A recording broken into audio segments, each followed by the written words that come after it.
আপনারা খুবই ক্লান্ত, জিকিরেও বুঝলাম। আর একটু ক্লান্তি ছাড়া যাবে না? ছাড়া যাবে কি? আমার সাথে একটা সঙ্গীত গাইবেন, পারবেন? জোরে গাইবেন, আমি শিখাবো আপনাদেরকে। বলেন শিখি নাই, আপনি শিখে আসেন, আপনি করতে পারবেন। আমরা তো শিখি নাই। আমি যতটুকু শিখাই দিব এতটুকু তো পড়তে পারবেন নাকি বলেন? একটু আগায় আসেন, যারা মাথা নিচের দিকে দিছে, ঘুমানোর প্রস্তুতি নিতেছে, এদেরকে জাগায় যায়। কেউ যেন মাথা নিচের দিকে দিতে না পারে। এখন আর মাথা নিচের দিকে দেওয়ার সময় আছে কি? এখন আর মাথা নিচের দিকে দেওয়ার সময় নাই। কি বলেন কোনে? চলে। অথিনি ভাই বোন জালিম শাহির হইছে যে পতন। কথা বলেন ঠিক কিনা? এদেশ থেকে জালিম শাসকরা লেজ উঠিয়ে পালিয়েছে। কথা বলেন ঠিক কিনা? আরো কোনদিন আসতে দেওয়া হবে তাদেরকে? আর কোনদিন যেন আসতে না পারে, সজাগ থাকতে হবে, না মাথার নিচের দিকে দিয়ে ঘুমাইলে হবে। কি বলেন? নাকে তেল দিয়ে যদি ঘুমাই তাহলে মনে হয় এমনি এমনি তারা চলে যাবে। আর নাকে তেল দেওয়ার সুযোগ আর ঘুমানোর সুযোগ অতিনি ভাই বোন জালিম শাহির হইছে যে পতন। তিনি ভাই বোন জালিম শাহির হইছে যে পতন। সেই পতনের চিত্র হবে জালিম নমরুদের মতো। সেই পতনের চিত্র হবে জালিম নমরুদের মতন। জালিম শাহির হইছে যে পতন। সকলে বলুন, জালিম শাহির হইছে যে পতন। সেই পতনের চিত্র হবে জালিম নমরুদের মতো। জালিম শাহির হইছে যে পতন। আলিমরা সব জেলে পচে বায়না রেখা দিলদারি। আলিমরা সব জেলে পচে বায়না রেখা দিলদারি। মেহেদি হাতে ফিরে আসে দেশের 12 কথা বলেন ঠিক কিনা? আপনারা দেখেছেন মামুনুল হক সাহেব সহ দেশের শীর্ষস্থানীয় আলেমদেরকে জেলখানায় ভরেছে। তাদের হাতে হাত করা, পায়ে বেড়ি, মাথায় হেলমেট এবং বুকে আপনার বুলেট প্রুফ দেখে চায় দেওয়ানো হয়েছে। এবং তাদেরকে জেলখানায় এমন জায়গায় রেখেছে যেখানে খাবার পৌঁছানোর সুযোগ নাই। আমার শায়েখে মুহতারাম আল্লামা মামুনুল হক সাহেব গত কিছুদিন আগে তিনি একটি ভিডিওতে বলেছেন, একটি মাহফিলে গিয়ে তিনি বলেছেন, আমি একটি ভিডিওতে শুনেছি, তিনি বলেছেন জেলখানার ভিতরে তাদেরকে কি পরিমাণ কষ্ট দেওয়া হয়েছে। তাদেরকে জেলখানার জেলারদের বা জেলখানার কর্তৃপক্ষ থেকে খাবারের কোনো ব্যবস্থা তো করা হয় নাই, বরঞ্চ অন্যান্য জেলার অন্যান্য আসামিদেরকে যে সকল খাবার দিয়েছে সেই আসামিরাও যদি খাবার দিতে চাইতো তাদেরকে খাবার দেওয়া হতো না, তাদেরকে দিতে দেওয়া হতো না। তাদেরকে বলা হতো যদি তোমরা এই সকল আলেমদেরকে তোমাদের খাবারের অংশ থেকে, তোমাদের পানির থেকে কিছু পানি যদি তাদেরকে দাও, খাবার থেকে কিছু খাবার যদি দাও, তাহলে তোমাদের উপরে কষ্ট আরো বেশি হবে, আরো তুলন করা হবে, শাস্তি দেওয়া হবে। এরকম ভয় তাদেরকে দেখানো হয়েছে। তাদেরকে দিনের পর দিন খাবার দেওয়া হয় নাই, পানি দেওয়া হয় নাই। মামুনুল হক তিনি খুব ফাটা কান্না করেছেন। তিনি বলেছেন যে আমাকে যখন আদালতে উঠানো হতো আমি চাইতাম যেন আমার হেলমেটটা খুলে দেওয়া হয়। হেলমেট নিয়ে আমি মুখ ডাকতে চাই নাই, কারণ আল্লামা মামুনুল হক তিনি কি কোনো অপরাধ করেছিলেন? তিনি কি ধর্ষণ করেছিলেন? তিনি কি মোবাইল চুরি করেছিলেন? তিনি কি অর্থ কেলেঙ্কারির সাথে জড়িত ছিলেন? কথা কন্যা আপনারা জোরে বলেন তো, ছিলেন কিনা? তিনি কোন অপরাধের সাথে জড়িত ছিলেন না। তিনি একজন নির্দোষ। যদি নির্দোষ না হতেন তাহলে যেই দর্শন মামলায় তাকে ফাঁসানো হয়েছিল সেই দর্শন মামলার কোন সাক্ষী কিন্তু আজও খুঁজে পাওয়া যায় নাই। কথা বলুন ঠিক কিনা? আল্লামা মামুনুল হক সাহেবের বিপক্ষে কেউ সাক্ষী দিবে এরকম কোন সাক্ষী খুঁজে পাওয়া যায় না। এই সকল আলেমদেরকে তারা জেলখানায় আবদ্ধ করেছে, তারা হাতে হাত করা লাগিয়েছে, মাথায় হেলমেট দিয়েছে, কোমরে রশি দিয়ে বেঁধে নিয়ে গিয়েছে, মনে হয় তারা গরু চোর। আউযুবিল্লাহ বলেন। আলেমরা এত কষ্ট, এত বড় জুলুম করে নাই, আলেমরা এত বড় অপরাধ করে নাই যে অপরাধের কারণে তাদের কোমরে রশি বাঁধা যায়। অথচ আমরা বাংলাদেশের চিত্রে দেখেছি অনেক নর্তকীরা বিভিন্ন অপরাধের সাথে জড়িত হওয়ার পরে তাদেরকে জেলখানে নিয়ে গেছে। আবার যখন ফিরে আসছে মনে হইতেছে যে সে স্বামীর বাড়ি থেকে গতকালকে বিয়ে হয়েছিল, আজকে ফিরানি খাওয়ার জন্য আসছে। হাতে মেহেদি দিয়ে গেছে, সেই মেহেদি নিয়েই আবার ফিরে আসতে। কথা বলুন ঠিক কিনা? এই জন্য আমি বলি, আলেমরা সব জেলে পচে পায় না রেখা দিলদারি, মেহেদি হাতে ফিরে আসে দেশের 12 ঠিক কিনা? আলেমরা সব জেলে পচে পায় না রেখা দিলদারি, মেহেদি হাতে ফিরে আসে দেশের 12 ছেলে গিয়েও পায় যে ওরা সবার আদর আপ্যায়ন, জালিম শাহির হয়েছে যে পতন, অদিনী ভাই জালিম শাহির হয়েছে যে পতন, সেই পতনের চিত্র হবে জালিম নমরুদের মতো কোন। ঠিক কিনা? জালিম নমরুদের যে পতন হয়েছে সেই পতনের মতোই তাদের পতন। আজও পর্যন্ত নমরুদের নামে কোন মানুষ আমগর বাংলাদেশে আছে? নমরুদের কোন বংশধর আমগর দেশে আছে? নমরুদের স্মৃতিচারণ করে এমন কোন মানুষ সারা বিশ্বের কোন দেশে আছে? জালিম নমরুদের স্মৃতিচারণ করার মতো, তার শোক দিবস পালন করার মতো, তার জন্ম দিবস পালন করার মতো লোক যেমন সারা বাংলাদেশ নয়, সারা বিশ্ব জুড়ে কোন দেশে নাই, ঠিক তেমনি ভাবে এই স্বৈর শাসকদের কোন দিবস পালন করার লোক বাংলাদেশে পাওয়া যাবে না। কথা বলেন ঠিক কিনা? এই দেশে আর কোনদিন 15ই আগস্ট পালন হবে না, এই দেশে আর কোনদিন শেখ হাসিনার জন্ম দিবস পালন হবে না, এই দেশে আর কোনদিন শেখ পরিবারের কোন দিবস এই দেশে পালিত হতে পারে আর হবে না কোনদিন। আপনারা কি একমত? একমত কারা কারা দিকে হাত তুলুন। আল্লাহু আকবার। এই জন্য আমরা বলি সচেতন থাকতে হবে। হ্যাঁ, কান খুলে রাখতে হবে। আলেমরা সব জেলে পচে পায় না রেখা দিলদারি, মেহেদি হাতে ফিরে আসে দেশের 12 ছেলে কিও পায় যে ওনা, ছেলে কিও পায় যে ওরা সবার আদর আপ্যায়ন, জালিম শাহির হইছে যে পতন। বলুন, জালিম শাহির হইছে যে পতন, সেই পতনের চিত্র হবে জালিম নমরুদের মতন, সেই পতনের চিত্র হবে জালিম নমরুদের মতন, জালিম শাহির হইছে যে পতন। বিয়ের আগে বাচ্চা পেতে কইল পরিমনি, আপনারা শোনেন নাই? বিয়ের আগে বাচ্চা পেটে গইল পরিমনি, তখন কেন তারে নিয়া হয় না টানাটানি? বিয়ের আগে বাচ্চা পেটে কইল পরিমনি, তখন কেন তাকে নিয়ে হয় না টানাটানি? অতীতায়ার আলেম মাঝে এই তো তাদের বিভাজন, অতীতায়ার আলেম মাঝে এই তো তাদের বিভাজন, জালিম শাহির হয়েছে যে পতন, জালিম শাহির হয়েছে যে পতন, সেই পতনের চিত্র হবে জালিম নমরুদের মতন, জালিম শাহির হয়েছে যে পতন। ঠিক কিনা?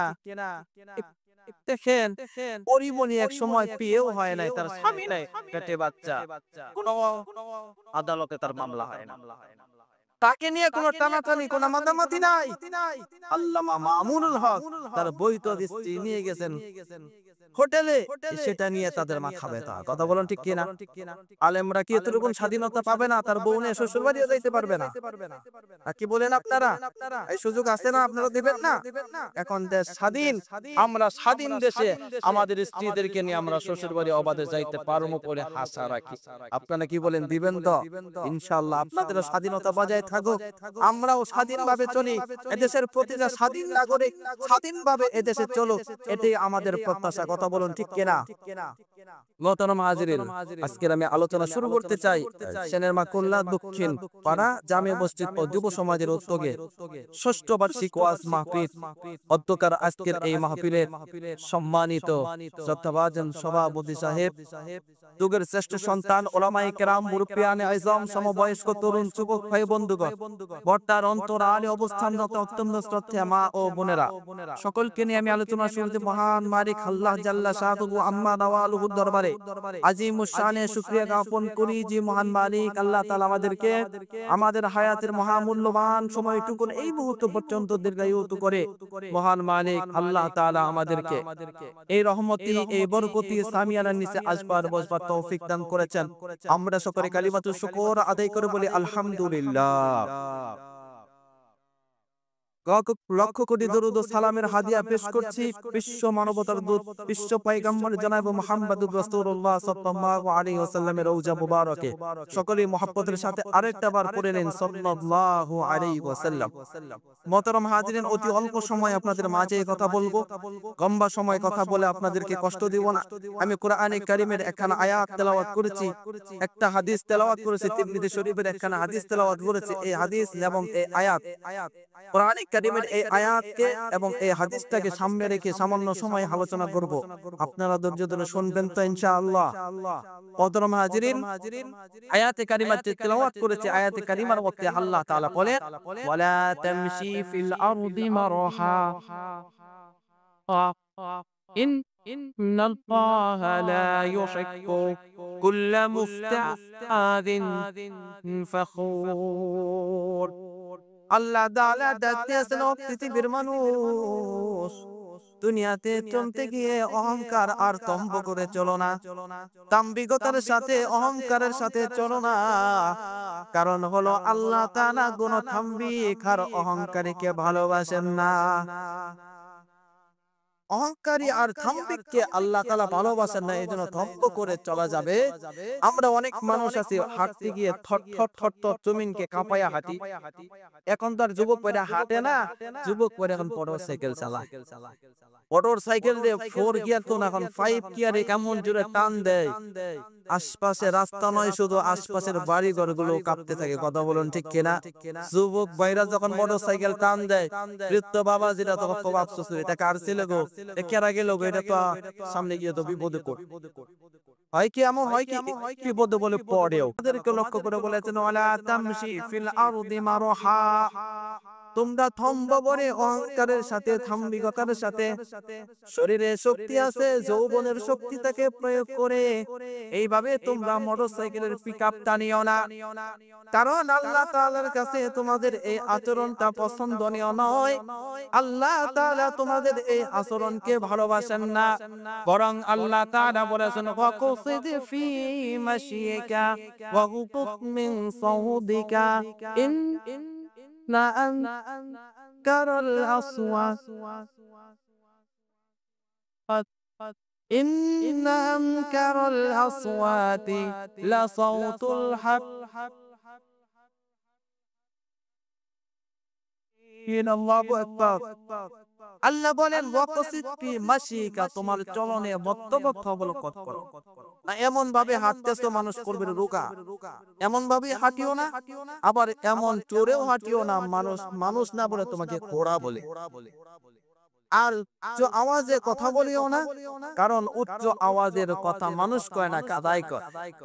ইন্না আনকারাল আসওয়াতি লাসাউতুল হামির, আর দুনিয়ার মধ্যে সর্বনিকৃষ্ট আওয়াজ হলো কাদার আওয়াজ। এজন্য গাদার আওয়াজের মধ্যে চিৎকার চিৎকার করে চেঁচামেচি করে কথা বলো না, মধ্যপন্থা বজায় রেখে মধ্যপন্থা অবলম্বন করে আস্তে ধীরে কথা বলো। কথাটা সবাই তোমার মনোযোগের সাথে তোমার কথা শুনবে, ঠিক কিনা? এজন্য খুবই আস্তে এবং নরম সুরে কথা বলা চাই, এবং নরম সুরে কথা বলাটা আল্লাহর কাছে পছন্দনীয়। নরম সুরে যারা কথা বলে, নরম ভাবে যারা হাঁটে, বিনম্রতার সাথে যারা চলে, তারা সাধারণ কোন মানুষ নয়। আল্লাহ তাআলা সূরাতুল ফুরকানে এদেরকে বলেছেন ইবাদুর রহমান, বলেন আল্লাহু আকবার। এদেরকে আল্লাহ তাআলা নিজের বান্দা বলে পরিচয় দিয়েছেন। আল্লাহ তাআলা এদেরকে ডাক দিয়েছেন ওয়া ইবাদুর রহমান।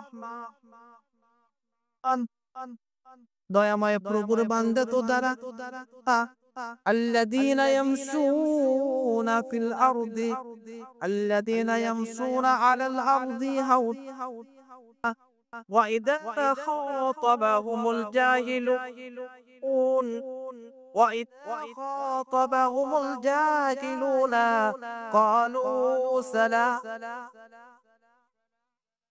এদের ইবাদুর রহমানের গুনাগুনের ব্যাপারে আল্লাহ তাআলা বলেছে ইবাদুর রহমানের বান্দা তো তারা যারা দুনিয়াতে বিনম্র হয়ে চলে নম্রতার সাথে কথা বলে নম্র হয়ে চলে ইবাদুর রহমান চাচকানি মানুষ তারা আল্লাহ তাআলা হাসরের মাঠে তাদেরকে নিজের একান্ত কাছে টানবেন বিনা হিসাবে আল্লাহ তাআলা তাদের জন্য জান্নাতের ফয়সালা করবেন এটা সহজে বুঝে আসে না এমপি সাহেব যদি বলেন এটা আমার লোক এমপি সাহেব যদি বলেন এটা আমার দলের লোক তাহলে এই বেচারার আর কোনো অপরাধ আছে এই ব্যক্তির মর্যাদাটা আপনাদের কাছে কত আল্লাহ নিজেই বলেন ওই বান্দা আমার বান্দা ওই বান্দা ইবাদুর রহমান ওই বান্দা দয়াময় আল্লাহর বান্দা যে দুনিয়াতে বিনম্র হয়ে চলে বলে সুবহানাল্লাহ এজন্য চলনে বলনে আপনার নম্রতা অবলম্বন করব তো এই পৃথিবীর ইতিহাসে আমরা দেখেছি যারা তাম্বিক হয়েছে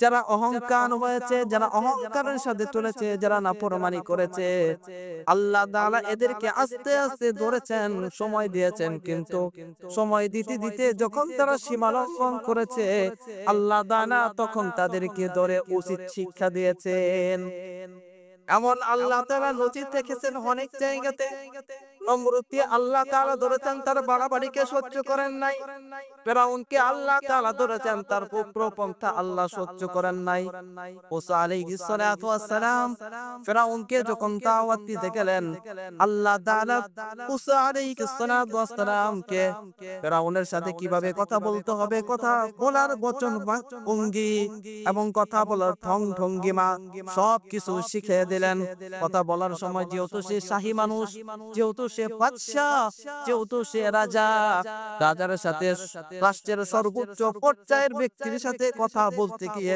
নরম সুরে কথা বলবেন কথায় যেন কুক্রবন্তা না হয় কথায় যেন অহংকারী প্রকাশ না পায় আস্তে ধীরে নরম সুরে কথা বলবেন মুসা আলাইহিস সালাতু ওয়াস সালাম ফিরআউনকে দাওয়াত দিতে গিয়ে অত্যন্ত নরম মেজাজে কথা বললেন অত্যন্ত নরম সুরে কথা বললেন কিন্তু ফিরআউনের কাছে মুসা আলাইহিস সালাতু ওয়াস সালামের নরম সুর ভালো লাগলো না বরং মুসা আলাইহিস সালাতু ওয়াস সালামকে ফিরআউন অহংকারের সাথে পাল্টা জবাব দিয়ে বললেন যখন মুসা আলাইহিস সালাতু ওয়াস সালাম তাকে দাওয়াত দিলেন আপনি আমার রবের প্রতি ঈমান আনুন যেই রব আমাকে সৃষ্টি করেছেন যেই রব আপনাকে সৃষ্টি করেছেন যেই রব এই পৃথিবীটাকে সৃষ্টি করেছেন গোটা পৃথিবীর সমস্ত মানব আর দানব সমস্ত পৃথিবীর সমস্ত মাখলুককে আল্লাহ তাআলা দিয়ে আল্লাহ সৃষ্টি করেছেন সেই আল্লাহর প্রতি ঈমান আনুন সেই রবের প্রতি ঈমান আনুন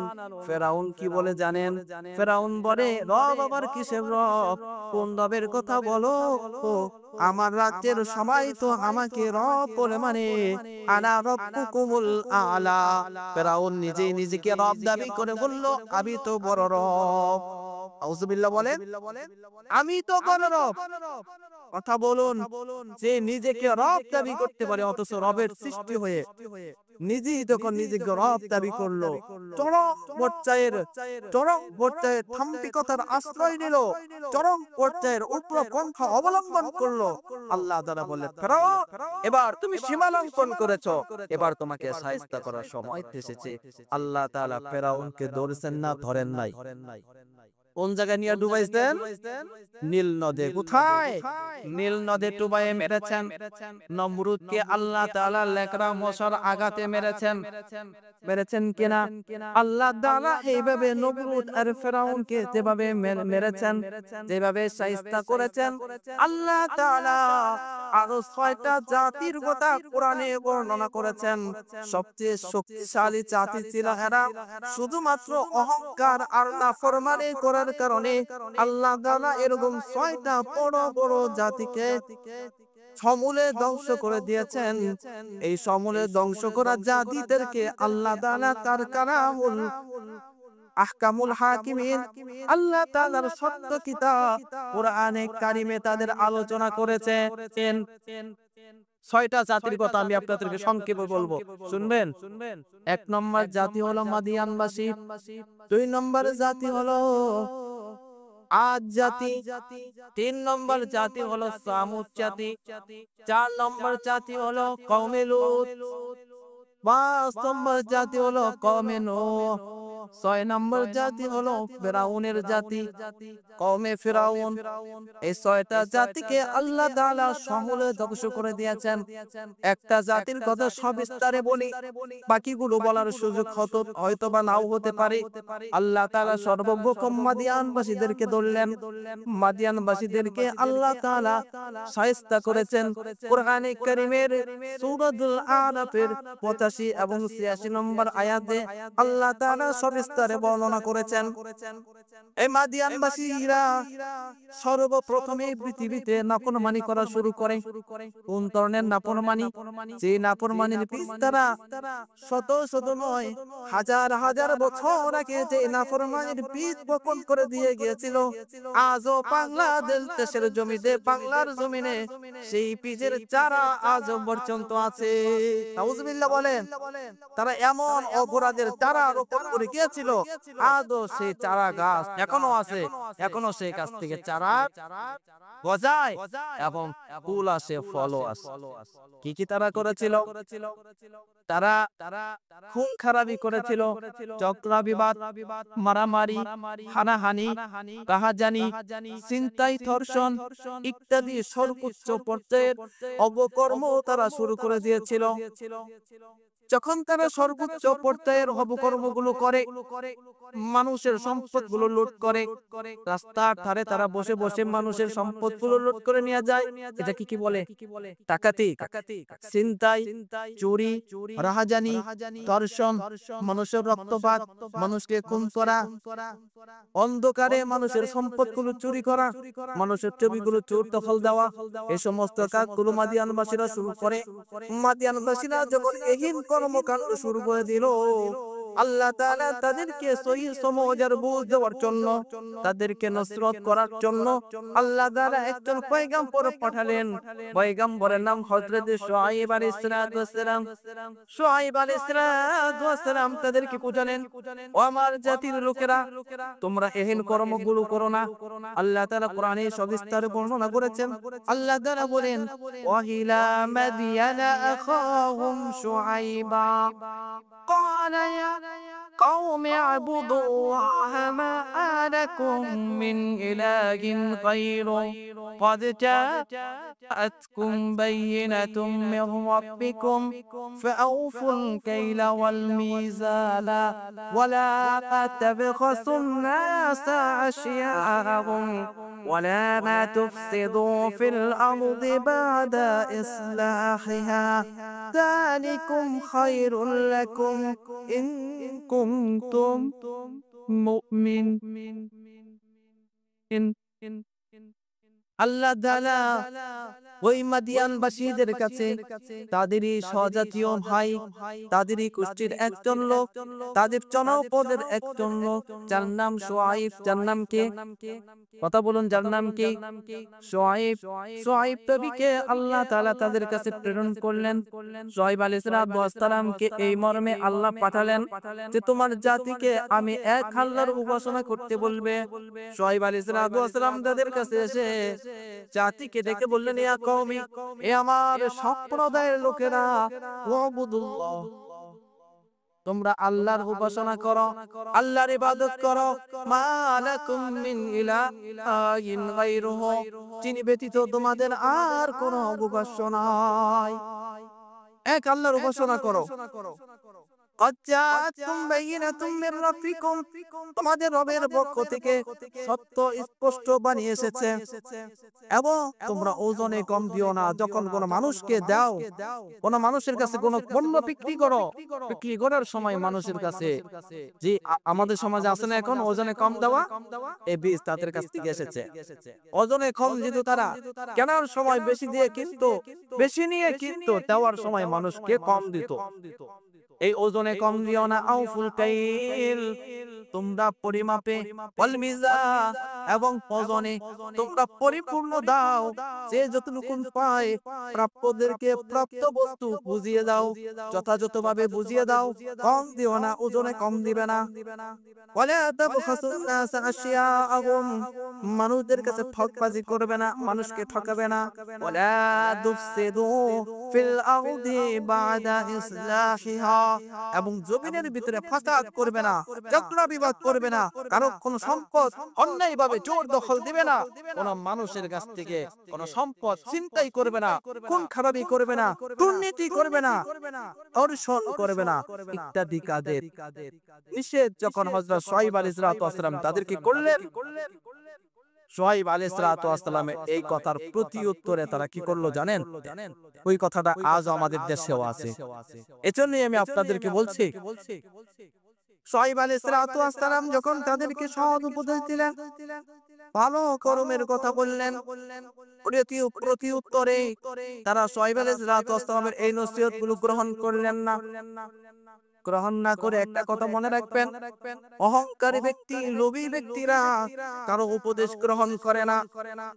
কত উপদেশ তাদেরকে দেওয়া হয়েছে, কোন উপদেশের প্রতি তারা কর্ণপাত করে নাই।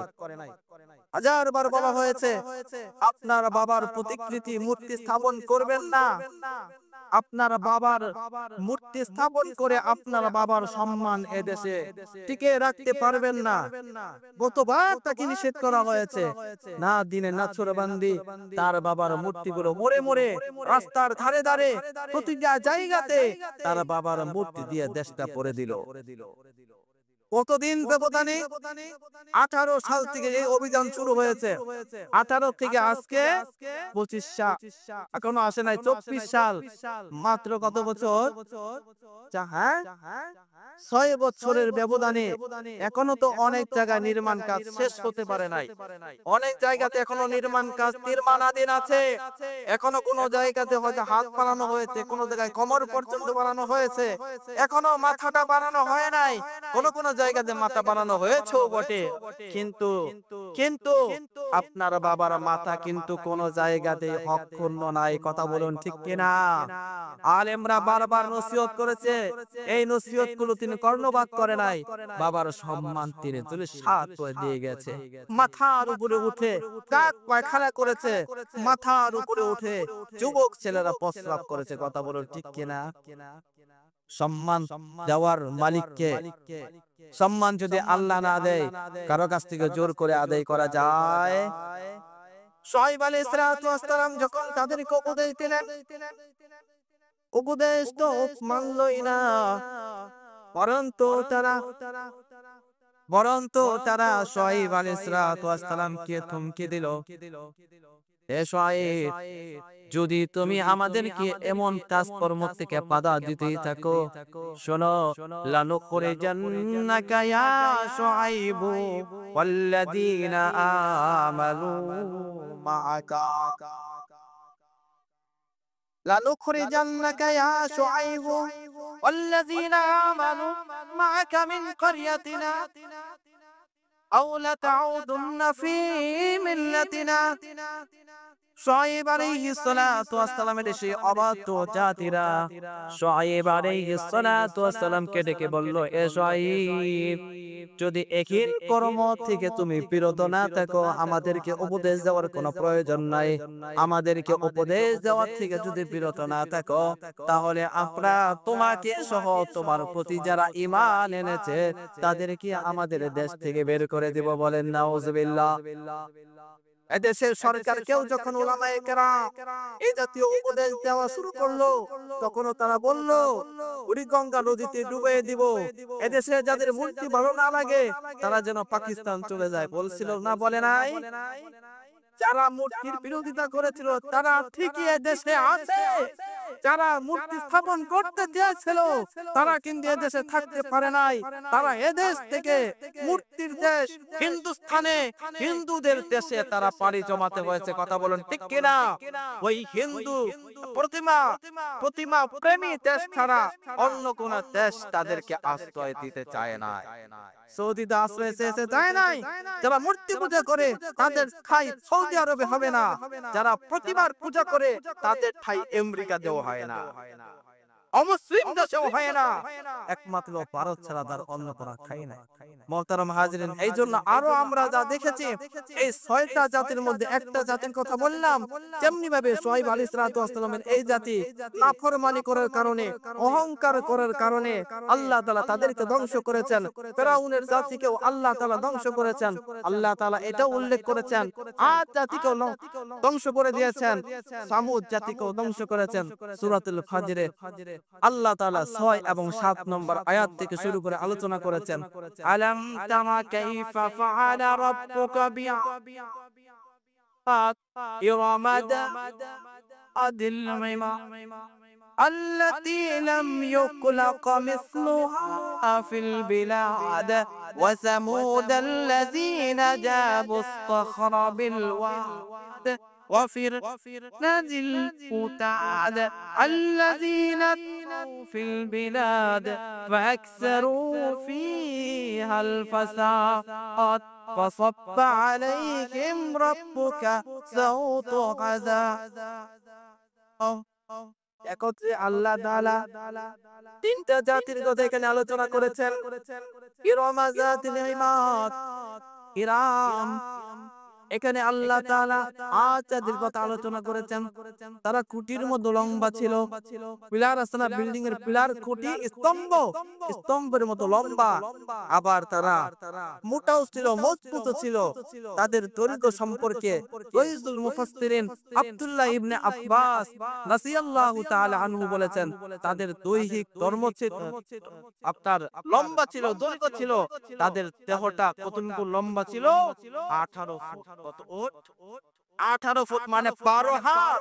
12 হাত লম্বা। আমগর দেহ কয় হাত? কত বলে কয় হাত? 3.5 হাত।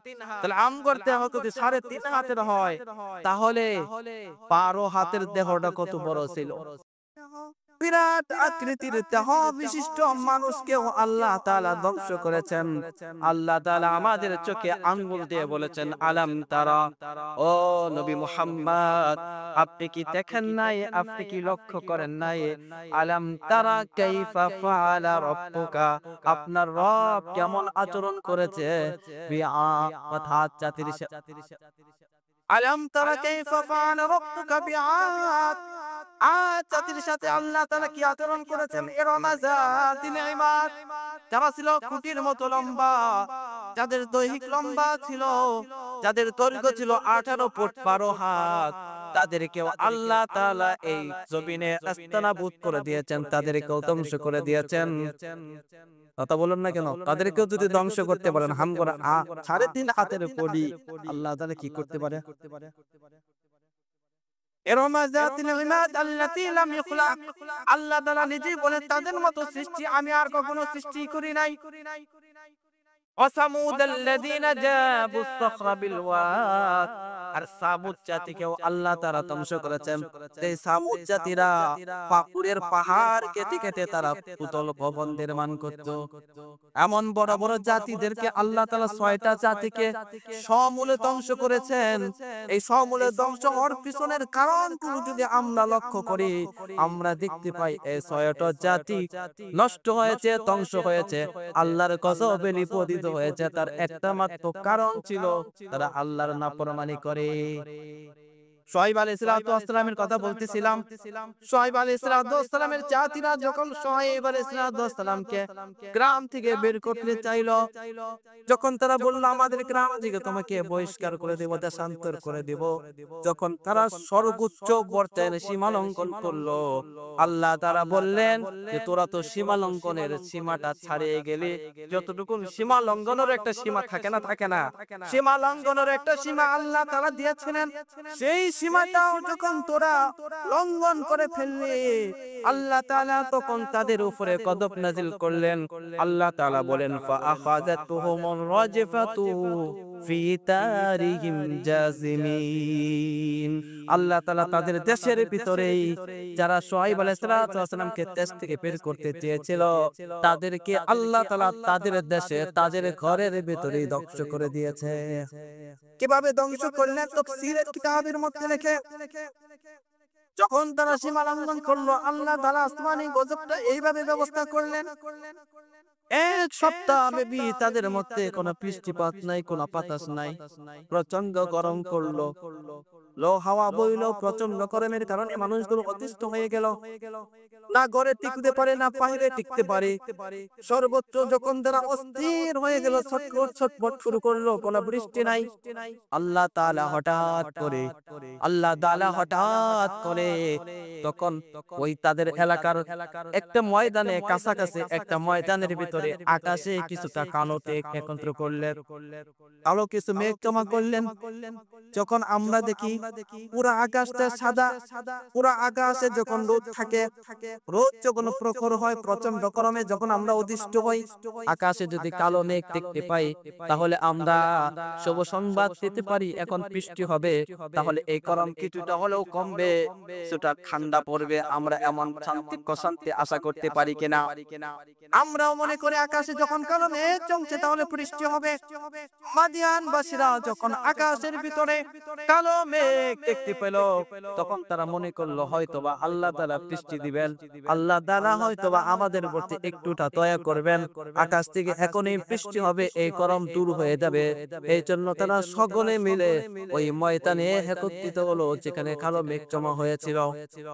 যখন তারা বৃষ্টির জন্য ছটফট, বৃষ্টির জন্য বেগুন, যখন তারা আল্লাহ তাআলার কাছে একটু ঠান্ডা বাতাস কিংবা ঠান্ডা পানির আশা করছিল, আল্লাহ তাআলা তাদের উপরে বৃষ্টি বর্ষণ করেছেন ঠিক, তবে সেই বৃষ্টিটা পানির কোনো বৃষ্টি না, তাফসীরের কিতাবে লেখা হয় ওই বৃষ্টিটা ছিল আগুনের বৃষ্টি। নাউজুবিল্লাহ, জোরে বলেন। আল্লাহ তাআলা তাদের উপরে অগ্নি বৃষ্টি বর্ষণ করলেন, অগ্নি বৃষ্টি উপর থেকে যেমন তাদেরকে তাপ আরো বৃদ্ধি করে দিল, অপরদিকে মাটির নিচ থেকে ভূমিকম্প শুরু হলো, সেই ভূমিকম্পের দ্বারা আর উপরে অগ্নি বৃষ্টির দ্বারা তারা সমূলে সেই জায়গাতে ধ্বংস হয়ে গেল। মাদিয়ানবাসীর একটা বাচ্চাও আল্লাহ তাআলা দুনিয়াতে আর অবশিষ্ট রাখলেন না। এমনি ভাবে ফেরাউনের জাতিকেও আল্লাহ তাআলা ধ্বংস করেছেন, নূহ আলাইহিস সালামের জাতিকেও আল্লাহ তাআলা ধ্বংস করেছেন, লূত আলাইহিস সালামের জাতিকেও এই নাফরমানির কারণে আল্লাহ তাআলা ধ্বংস করেছেন। এবার আপনাদের কাছে জানতে চাই, যেহেতু তারা আল্লাহ তাআলার নাফরমানি আর অহংকারী দাম্ভিকতার কারণে ধ্বংস হলো, আমরাও কি সেই দাম্ভিকতা আর অহংকারের পেছনে ছুটবো নাকি অহংকার মুক্ত জীবন গড়ব? কি বলেন আপনারা? ছোট্ট একটা বাস্তব কাহিনী আপনাদের সামনে তুলে ধরি। এ যাবৎ পর্যন্ত হাজার বছর আগের ইতিহাস, কোরআনের সত্য ইতিহাসগুলো আপনাদের সামনে তুলে ধরলাম। একটা পত্রিকার নিউজ আপনাদের সামনে তুলে ধরি। পত্রিকার নিউজটাকে একটা গল্পের আকারে, একটা ঘটনার আকারে মাওলানা মফিজুল ইসলাম তার কিতাবের ভিতরে লিখেছেন। মাওলানা মফিজুল ইসলাম বলেন, এটা বাংলাদেশের বাহিরের কোনো ঘটনা নয়, বাংলাদেশের রাজধানী ঢাকার গুলশান এলাকার এই ঘটনাটা। ঢাকার গুলশান এলাকায় অভিজাত একটি এলাকা, এই এলাকার ভিতরে সম্পদশালী, অর্থ সম্পদের কোনো কমতি ছিল না। কয়েকটা মিল ফ্যাক্টরির মালিক তিনি ছিলেন, আলিশান বাড়ির মালিক ছিলেন, বিলাসবহুল কয়েকটা গাড়ির মালিক ছিলেন, কোটি কোটি সম্পদ তার মালিকানায় আছে। কত কোটি টাকা তার সম্পদ আছে সে নিজেও হিসাব জানে না। এই বেচারা নববধূ নিয়ে তার শীততাপ নিয়ন্ত্রিত রুমের ভিতরে তার নববধূকে নিয়ে খাবার খেতে বসেছে। বড় লোকেরা যখন খাবার খাইতে বসে, ডাইনিং টেবিলের ভিতরে কত রকমের খাবার থাকে তার হিসাব তারা করতে পারে না। একদিকে ভর্তা, আরেকদিকে ভাজি, একদিকে গোশতের পোনা, আরেকদিকে পাতলা ঝোলের তরকারি, আবার মাছের পোনা, মাছের তরকারি, সবজির তরকারি, এই ডাল কিটা সেটা নানান রকমের খাবার দিয়ে তার টেবিলটাকে সাজিয়ে দিয়েছে। খাবার দাবার ধুমধাম চলতেছে। ইতিমধ্যে ওই এলাকার ভিতরে আব্দুর রহিম নামে একজন ভিক্ষুক ভিক্ষুক বেচারা 2 দিন অসুস্থ থাকার কারণে প্রচন্ড ক্ষুধার যন্ত্রণায় সে কোনো বাড়িতেও ভিক্ষা করার জন্য বের করতে পারে নাই। অসুস্থ শরীর দিয়ে ক্ষুধা যখন আপনার পেটের ভিতরে লাগে, আপনার শরীরে জ্বর কিবা যত কোনো রোগী থাকুক না কেন, ক্ষুধা কিন্তু আপনার কোনো রোগ মানে না। নাকি বলেন? তা ক্ষুধাই কবু দেখে বেচারা অসুস্থ থাক, ক্ষুধা লাগার দরকার নেই। অসুস্থ ব্যক্তিরা ক্ষুধা লাগে। অসুস্থ ব্যক্তি যখন ক্ষুধার্ত অবস্থায় ভিক্ষা করার জন্য বের হয়েছে, ওই বেচারার বাড়িতে নাম তার রুস্তম আলী। রুস্তম আলীর বাড়িতে গিয়ে বাসার গেটের মধ্যে লক করেছে যে বাসার ভিতরে কেউ আছেন নাকি। রুস্তম আলী চিন্তা করে সারাদিনের ক্লান্তির পরে দুপুরবেলা লাঞ্চ করতে বসেছি, এত আইটেমের খাবার, হঠাৎ করে আমার দরজার মধ্যে লক করলো। সাহস তো কম না, কে তুমি? জিজ্ঞেস যখন করেছে কে তুমি, অপর প্রান্ত থেকে দরজার সামনে থেকে তিনি বলেছেন আমি একজন ভিক্ষুক, ক্ষুধার যন্ত্রণায় আপনার দরজায় এসেছি, খাবার জন্য কিছু থাকলে আমাকে দেন। বেচারা রাতটা 100 মিটারে পুরা মাথা গরম হয়ে গেছে। দরজাটা দবস করে ধাক্কা দিয়ে খুলে বেচারার খালের ভিতরে ধরে ধাক্কা সামনের দিকে নিয়ে যায়। এক পর্যায়ে তাকে খাদের ভিতরে ধাক্কা দিয়ে ফেলে দিয়েছে। খালের ভিতরে অসুস্থ মানুষ, ভিক্ষুক মানুষ, অসহায় মানুষটাকে তখন ধাক্কা দিয়ে ফেলে দিয়েছে। ওইদিকে তার বিবি জানালার পাশ দিয়ে দেখতেছে তার স্বামীর এই আচরণ হলো।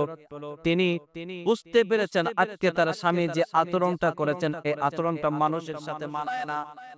এই মানুষটা সর্বোচ্চ দাম্ভিক, এই মানুষের দাম্ভিকতার তো শেষ নাই। এত বড় অহংকারের তোর মানুষ ভিক্ষা চাওয়ার অপরাধে তাকে খাড় ধরাও তো ঠিক পায় না, তাকে ধাক্কা দিয়ে খাদের ভিতরে ফেলে দেওয়া ঠিক পায় না। এমন ভাবে যখন খাদের ভিতরে ফেলে দিল, তার স্ত্রীর মনের ভিতরে হঠাৎ করে একটা চিন্তা উদয় হলো, তার স্বামী যে আচরণ করেছে, এই আচরণের কারণে তাদের পরিবারের উপরে একটা ধ্বংসলীলা আসতেই পারে।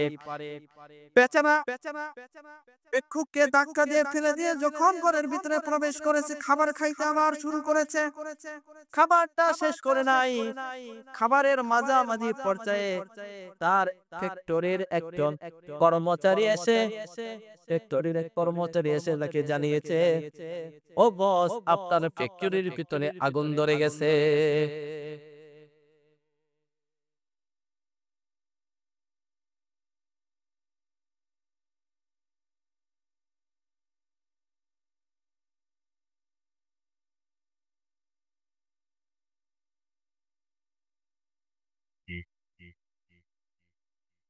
আসসালামু আলাইকুম। আজকের আলোচনা এই পর্যন্ত যতটুকু বললাম আমল করবার চেষ্টা করবেন।